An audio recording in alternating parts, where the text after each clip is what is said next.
नमस्कार र स्वागत छ। नमस्कार। आज हामीसँग एउटा यस्तो विषयमा स्रोतहरूको सङ्गालो छ जसले नेपालको सार्वजनिक शिक्षाको भनौँ न एउटा पुरानो र जटिल समस्यालाई सुल्झाउने वाचा गर्छ। हो, त्यो हो शिक्षकको अभाव। र हाम्रो आजको मिशन हो शिक्षक ब्याङ्कको अवधारणालाई गहिराईमा बुझ्नु। यो के हो, यसले कसरी काम गर्छ र के यसले साँच्चै कुनै पनि विद्यार्थी शिक्षकविहीन हुनुपर्ने अवस्थाको अन्त्य गर्न सक्छ त? हो, यही प्रश्नको उत्तर खोज्ने प्रयास गर्नेछौँ। यो विषय जति प्राविधिक सुनिन्छ नि त्यति नै भावनात्मक पनि छ। कसरी?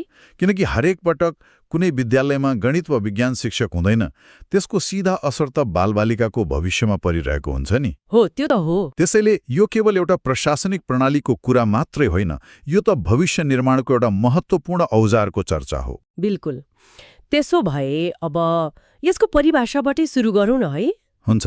स्रोतहरूले शिक्षक ब्याङ्कलाई शिक्षण पेशामा प्रवेश गर्न चाहने योग्य व्यक्तिहरूको डाइनामिक रोस्टर भनेर चिनाएको छ। हो।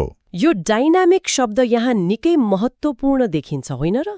हो, यही शब्दले नै सम्पूर्ण अवधारणालाई परम्परागत प्रणालीभन्दा फरक बनाउँछ। हामी जब रोस्टर वा सूची सुन्छौँ, हाम्रो दिमागमा कस्तो चित्र आउँछ? एउटा दराजमा थन्किएको धुलो लागेको फाइलको। हो, स्थिर सूची। एकदम, त्यो स्थिर सूची हो। तर यहाँ डाइनामिक भन्नाले एउटा जीवित गतिशील प्रणालीलाई बुझाउँछ, जहाँ नयाँ योग्यता हासिल गरेका मानिसहरू निरन्तर थपिन्छन्, जागिर पाएकाहरू हट्छन् र आवश्यकता अनुसार सूची आफै अध्यावधिक भइरहन्छ। भनेपछि यो फेसबुक फिड जस्तै भयो, जुन कहिल्यै पुरानो हुँदैन। हो, न कि वर्षमा एकपटक छाप्ने टेलिफोन डाइरेक्टरी जस्तो। र स्रोतहरूले यसलाई केवल तथ्याङ्क सङ्कलन मात्र नभएर पठन पाठनको क्षति न्यूनीकरण रणनीति अर्थात् मिटिगेसन स्ट्र्याटेजी पनि भनेका छन्। यसको मतलब यो समस्या आइसकेपछि समाधान खोज्ने होइन, समस्या आउनै नदिने उपाय हो। यो रिएक्टिभ भन्दा प्रोएक्टिभ हुनु हो। हालको प्रणाली कस्तो छ भने शिक्षकले अवकाश पाएपछि वा बिदामा बसेपछि विद्यालयले प्रक्रिया सुरु गर्छ, अनि महिनौसम्म पद खाली। हो, महिनौसम्म पद खाली रहन्छ। त्यो खाली रहेको समय नै पठन पाठनको क्षति हो। शिक्षक ब्याङ्कले त्यो क्षतिलाई शून्यमा झार्ने लक्ष्य राख्छ। बुझे। यसलाई सम्झनका लागि स्रोतमा एउटा राम्रो मेमोरी हुक पनि छ। के छ? शिक्षक ब्याङ्क इक्वल्स वेटिङ लिस्टको डिजिटल र आधुनिक रूप हो। तर तपाईको डाइनामिकवाला विश्लेषणले यसलाई अझ स्पष्ट पार्यो। यो निष्क्रिय वेटिङ लिस्ट मात्र होइन रहेछ। होइन। जहाँ तपाईँ फोन कुरेर बस्नुहुन्छ, यो त एउटा सक्रिय म्याच मेकिङ प्रणाली जस्तो हो, जसले कहाँ शिक्षक चाहियो र को उपलब्ध छ भनेर रियल टाइममा जोडा मिलाउँछ। एकदम। यो शिक्षा क्षेत्रमा परम्परागत मानव संसाधन व्यवस्थापनबाट डेटा ड्रिभन प्रतिभा व्यवस्थापनतर्फको एक छलाङ हो। र यसको अन्तिम लक्ष्य विद्यालयमा शिक्षण निरन्तरता सुनिश्चित गर्नु हो। त्यसो भए हामीले नेपालको सन्दर्भमा यो अवधारणा के हो भनेर स्पष्ट भयौं। तर यो विश्वव्यापी रूपमा नयाँ विचार त होइन होला नि? होइन, खासमा होइन। स्रोतहरूले अन्य देशहरूले यसलाई कसरी अभ्यास गरिरहेका छन् भनेर पनि देखाएको छ। त्यहाँ केही रोचक मोडलहरू छन्। छन् र स्रोतहरूले तिनलाई दुई मुख्य समूहमा बाँडेको छ, जुन बुझ्न निकै उपयोगी छ। के हुन् ती?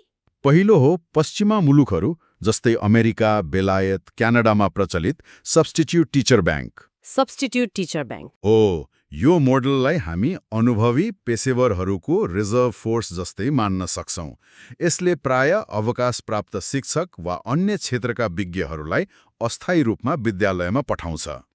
तत्कालको खाँचो टार्नको लागि। एकदम, तत्कालको खाँचो टार्न यो निकै प्रभावकारी देखिन्छ। तर अर्को मोडेल पनि छ भन्नुभयो, रोस्टर प्रणाली, जुन जापान र भारत जस्ता देशहरूमा अभ्यासमा छ। यो अलि फरक देखिन्छ। हो, फरक छ र यो नेपालको लागि सायद बढी सान्दर्भिक पनि हुन सक्छ। कसरी? यो मोडल केवल अस्थायी रूपमा खाली ठाउँ भर्नमा मात्र केन्द्रित छैन।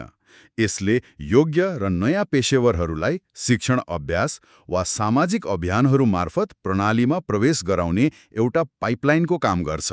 भनेपछि पश्चिमा मोडलले अनुभवीलाई फर्काउँछ भने यो एसियाली मोडलले नयाँलाई भित्र्याउँछ। हाम्रो जस्तो युवा जनशक्ति भएको देशका लागि यो दोस्रो मोडलबाट सिक्ने कुरा धेरै हुन सक्छ। यो त निकै महत्त्वपूर्ण दृष्टिकोण भयो। यसले हामीलाई सिधै नेपालको आवश्यकता र औचित्यमा ल्याइ पुर्याउँछ। यहाँ यो प्रणाली किन यति धेरै आवश्यक छ त? स्रोतहरूले केही प्रमुख कारणहरू औल्याएका छन्। पहिलो र सबैभन्दा स्पष्ट त विषयगत शिक्षकको अभाव नै हो, र यो कुनै सामान्य अभाव होइन। होइन, यो गणित, विज्ञान, अङ्ग्रेजी र प्राविधिक धार जस्ता विषयहरूमा एउटा सङ्कट नै हो। ठीक हो। जसले विद्यार्थीको भविष्यको बाटो नै निर्धारण गर्छ। एउटा विद्यालयमा 1 वर्षसम्म विज्ञान शिक्षक नहुनु भनेको त विद्यार्थीहरूको एउटा पुरै ब्याचलाई विज्ञानको अवसरबाट वञ्चित गर्नु हो। एकदम। शिक्षक ब्याङ्कले यो सङ्कटलाई तत्काल सम्बोधन गर्ने क्षमता राख्छ। र स्रोतहरूले एउटा निकै महत्वाकांक्षी नियमको पनि कुरा गरेका छन्, 1 week एडभान्स नोटिस रुल। हो, यो निकै रोचक छ। अर्थात् कुनै शिक्षकले अवकाश पाउनुभन्दा 1 हप्ता अघि नै प्रक्रिया सुरु गर्ने र अवकाश पाएको भोलिपल्टै नयाँ शिक्षक विद्यालयमा हाजिर हुने। यो हाम्रो वर्तमान प्रणालीको तुलनामा लगभग असम्भव जस्तै सुनिन्छ। हो नि। महत्वाकांक्षी पक्कै हो, तर प्रविधिले यसलाई सम्भव बनाउँछ। कसरी? यदि तपाईसँग योग्य उम्मेद्वारहरूको डाइनामिक सूची छ भने यो केवल केही क्लिकको कुरा हो। यसले विद्यालय व्यवस्थापन समितिको टाउको दुखाइलाई एउटा स्वचालित प्रणालीमा रूपान्तरण गरिदिन्छ। र यो केवल सिद्धान्त मात्र होइन रहेछ। होइन, स्रोतहरूले बुढानीलकण्ठ, हेटौँडा, गुलरिया जस्ता पालिकाहरूमा यसको सफल परीक्षण पनि प्रस्तुत गरेका छन्। Proof of concept. भनेपछि यो सम्भव छ। सम्भव छ। स्रोतमा कोर्स करार, कोर्स कन्ट्र्याक्ट भन्ने अर्को रोचक अवधारणा पनि छ। यो के हो? यो स्रोतको विवेकपूर्ण प्रयोगको उत्कृष्ट उदाहरण हो। जस्तै हरेक विषयका लागि पूर्णकालीन शिक्षक आवश्यक नहुन सक्छ नि। जस्तै कुनै विशेष प्राविधिक विषय वा हप्तामा केही कक्षा मात्र हुने ऐच्छिक विषय। हुन सक्छ। यस्तो अवस्थामा पूरा तलब दिएर शिक्षक राख्नुभन्दा विज्ञहरूलाई प्रति कक्षा वा कोर्सको आधारमा भुक्तानी गरेर काममा लगाउनु आर्थिक रूपमा पनि फाइदाजनक हुन्छ। यसले विद्यालयलाई लचिलोपन दिने भयो। एकदम। तर यी सबै प्राविधिक र आर्थिक फाइदाहरूभन्दा पर स्रोतहरूले एउटा गहिरो प्रणालीगत समस्याको समाधानको रूपमा पनि यसलाई प्रस्तुत गरेका छन्। त्यो हो तदर्थ करार नियुक्तिमा हुने राजनीतिक हस्तक्षेप। हो, र यो नै यसको सबैभन्दा परिवर्तनकारी पक्ष हुन सक्छ। कसरी? अहिले अस्थायी शिक्षक नियुक्तिमा भनसुन वा राजनैतिक पहुँचले ठूलो भूमिका खेल्छ, जसले गर्दा योग्य व्यक्ति पछाडि पर्छन्। हो, त्यो त जगजाहेर नै छ। शिक्षक ब्याङ्कले एउटा पारदर्शी, योग्यतामा आधारित र निष्पक्ष सूची तयार पारेर यो सोर्स फोर्सको संस्कृतिलाई विस्थापित गर्ने क्षमता राख्छ। भनेपछि शिक्षामा योग्यता प्रणाली, मेरिटोक्रेसी स्थापना गर्ने एउटा शक्तिशाली अस्त्र। एकदम। त्यसो भए यो एउटा राम्रो विचार हो र यसको आवश्यकता पनि छ। तर के यसलाई कार्यान्वयन गर्न कानुनी आधार छ त? महान विचारहरू अक्सर कानुनी अडचनमा फस्ने गर्छन् नि। रमाइलो कुरा के छ भने स्रोतहरूका अनुसार यसको जग पहिलेदेखि नै विद्यमान छ। हो र? हामीले कुनै नयाँ कानुनको प्रतीक्षा गरिरहनु पर्दैन। शिक्षक सेवा आयोग नियमावली 2057 को नियम 24 ले नै आयोगलाई स्थायीमा सिफारिस नभएका तर योग्य उम्मेद्वारहरूको करार सूची बनाउने अधिकार दिएको छ। र शिक्षा नियमावली 2059 को नियम 97 ले विद्यालयहरूलाई त्यही सूचीबाट शिक्षक नियुक्ति गर्ने अधिकार दिन्छ। हो, भनेपछि आवश्यक कानुनी प्रावधानहरू त पहिलेदेखि नै रहेछन्। हो, ती छरिएर रहेका थिए। अबको काम भनेको ती टुक्राहरूलाई जोडेर एउटा एकीकृत प्रणाली बनाउनु हो। र यसमा नयाँ नीतिगत प्रोत्साहन पनि थपिएको छ। राष्ट्रिय शिक्षा नीति 2076 र आर्थिक वर्ष 2082-83 को बजेटले विश्वविद्यालयसँगको सहकार्यमा शिक्षक ब्याङ्क स्थापना गर्ने कुरा स्पष्ट रूपमा उल्लेख गरेका छन्। भनेपछि हामीसँग अहिले विद्यमान कानुन र भविष्यको नीतिगत निर्देशन दुवैको समर्थन छ। हो, यो कार्यान्वयनका लागि निकै बलियो आधार हो। स्रोतमा एउटा कुरा स्पष्ट पारिएको छ जुन परीक्षाका लागि महत्त्वपूर्ण हुन सक्छ। सूची प्रकाशन गर्ने अधिकार नियम 24 मा छ भने नियुक्ति गर्ने अधिकार नियम 97 मा। हो, त्यो बुझ्नुपर्छ। यी दुई बीचको सम्बन्ध बुझ्नु जरुरी छ। एउटाले आपूर्तिको व्यवस्था गर्छ भने अर्कोले मागलाई सम्बोधन गर्छ। यी दुई नियमले मिलेर एउटा पूर्ण कानुनी चक्र बनाउँछन्। ल अब यसको संरचनामा जाउँ। यो प्रणाली भुइँमा कसरी देखिन्छ त? स्रोतहरूले एउटा त्रिस्तरीय पिरामिड संरचनाको प्रस्ताव गरेका छन्। हो, र यो संरचना हाम्रो सङ्घीय प्रणालीसँग पूर्ण रूपमा मेल खाने गरी डिजाइन गरिएको छ। कसरी? पिरामिडको टुप्पोमा प्रदेश छ जसले माध्यमिक तहको रोस्टर हेर्छ। बीचमा जिल्ला छ जसले सबै तहको सूचीलाई एकीकृत र समन्वय गर्छ। अनि आधारमा? तर सबैभन्दा महत्त्वपूर्ण, पिरामिडको आधारमा स्थानीय तह छ जसलाई प्राथमिक कार्यान्वयन एकाइ भनिएको छ। यसको मतलब वास्तविक काम र जिम्मेवारी गाउँपालिका र नगरपालिकाहरूमा हुने भयो। हो, यो त सङ्घीयताको मर्म अनुसारै भयो। तर के यसले 753वटा फरक प्रणाली जन्माउने खतरा हुँदैन र?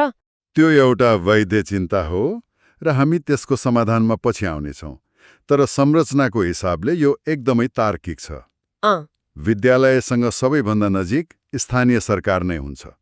उसैलाई कार्यान्वयनको जिम्मा दिनुले प्रणालीलाई छिटो र जवाफदेही बनाउँछ। ठीक हो।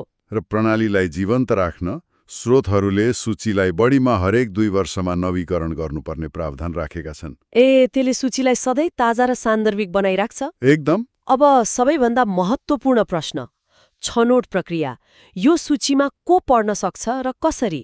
यदि यो निष्पक्ष भएन भने त पुरै प्रणालीको अर्थ रहँदैन। हो, र स्रोतहरूले एउटा स्पष्ट सिलेक्सन एल्गोरिदम दिएका छन्। कस्तो छ त्यो? र यो एल्गोरिदम सुन्दर ढङ्गले सरल र वस्तुनिष्ठ छ। कुनै अन्तर्वार्ता छैन, कुनै भनसुनको ठाउँ छैन। भनेपछि पहिलो प्राथमिकता सम्बन्धित तहका लागि चाहिने भन्दा माथिल्लो शैक्षिक योग्यता भएकालाई दिइन्छ। यदि त्यसमा बराबरी भए, माथिल्लो योग्यतामा कसको धेरै अङ्क छ त्यसलाई हेरिन्छ। त्यसमा पनि बराबरी भए? त्यसमा पनि बराबरी भए न्यूनतम योग्यताको अङ्क हेरिन्छ। यो पूर्ण रूपमा तथ्याङ्कमा आधारित छ। र पारदर्शिताका लागि विद्यालयले नियुक्ति दिनुभन्दा 1 हप्ता अघि सार्वजनिक सूचना निकाल्नुपर्ने नियम पनि रहेछ। हो, तर यहाँ एउटा प्राथमिकताको नियम, प्रायोरिटी रुल पनि छ जुन निकै महत्त्वपूर्ण देखिन्छ। हो, यो नियमले प्रणालीमा एउटा सन्तुलन र नियन्त्रण कायम गर्छ। के हो त्यो नियम? नियमअनुसार कुनै पनि विद्यालयले पहिला शिक्षक सेवा आयोगले केन्द्रीय रूपमा निकालेको करार सूची प्रयोग गर्नुपर्छ। यदि त्यहाँबाट उम्मेद्वार पाइएन भने मात्र स्थानीय वा जिल्लाको शिक्षक ब्याङ्कको सूची प्रयोग गर्न पाइन्छ। यसले गर्दा स्थानीय स्तरमा मनपरी नहुने भयो। हो, र आयोगको केन्द्रीय भूमिका र गुणस्तरको मापदण्ड कायम रहन्छ। यो स्थानीय स्वायत्तता र केन्द्रीय समन्वय बीचको उत्तम सन्तुलन हो। अब हामी कार्यान्वयनको पक्षमा प्रवेश गरौँ। राम्रो योजना र संरचना भएर मात्र पुग्दैन, यसलाई वास्तविकतामा उतार्न के चाहिन्छ? स्रोतहरू भन्छन् यसको मेरुदण्ड एउटा वेब बेस्ड सिस्टम हो। त्यो बिना त सम्भवै छैन होला। हो, यो बिना शिक्षक ब्याङ्कको अवधारणा असम्भव छ। एउटा अनलाइन प्लेटफर्म जसले कुन विद्यालयमा कुन विषयको शिक्षक कहिलेदेखि खाली हुँदैछ भन्ने रियल टाइम जानकारी देखाउँछ। र अर्कोतिर कुन योग्य उम्मेद्वारहरू कहाँ उपलब्ध छन् भन्ने देखाउँछ। एकदम। यो प्रणालीको केन्द्रीय स्नायु प्रणाली हो जसले सबै अङ्गलाई जोड्छ र सूचना प्रवाह गर्छ। र यहाँ विश्वविद्यालयसँगको सहकार्यको एउटा निकै आकर्षक मोडल प्रस्तुत गरिएको छ। शिक्षाशास्त्रका विद्यार्थीहरूका लागि 6 महिने अनिवार्य शिक्षण अभ्यास। यो एउटा यस्तो विचार हो जसले एकैपटक धेरै समस्या समाधान गर्छ। जस्तै? पहिलो, दुर्गमका विद्यालयहरूले ऊर्जावान र नयाँ विचार भएका युवा शिक्षकहरू पाउँछन्। दोस्रो, शिक्षाशास्त्रका विद्यार्थीहरूले किताबी ज्ञानलाई वास्तविक कक्षा कोठामा प्रयोग गर्ने अमूल्य अवसर पाउँछन्। उनीहरूका लागि पनि फाइदा भयो।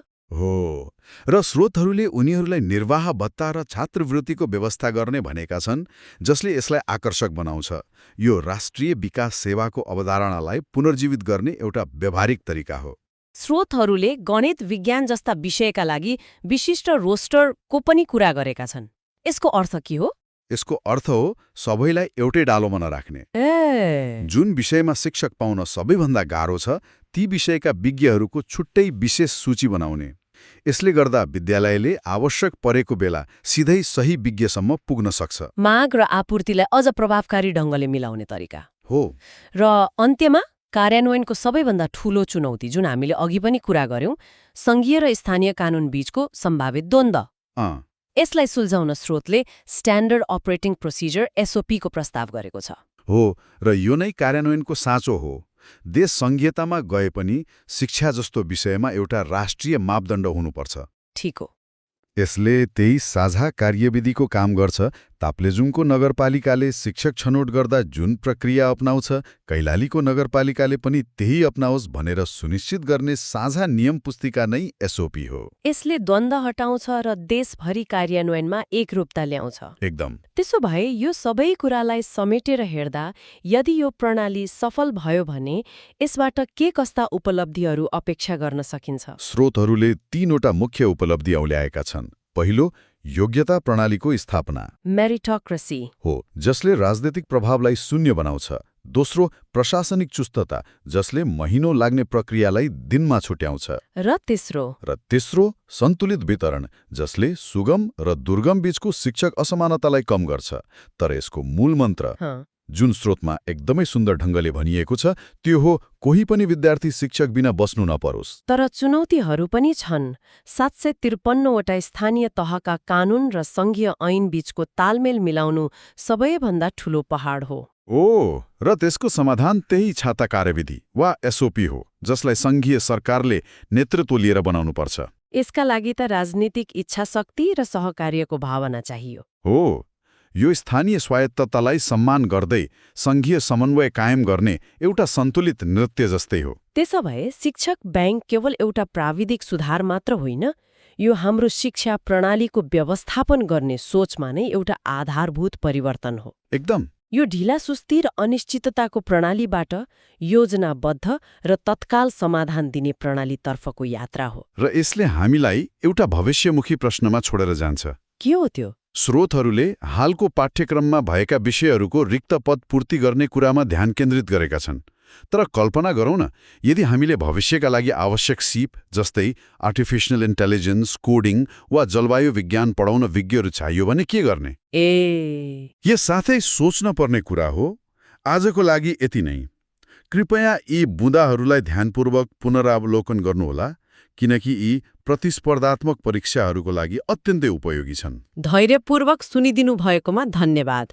यदि तपाईँलाई यो छलफल आफ्नो तयारीका लागि सहयोगी लाग्यो भने कृपया च्यानललाई लाइक, शेयर र सब्स्क्राइब गरी थप गुणस्तरीय सामग्रीका लागि हामीलाई हौसला दिनुहोला। तपाईँको आगामी परीक्षाहरूको लागि धेरै धेरै शुभकामना।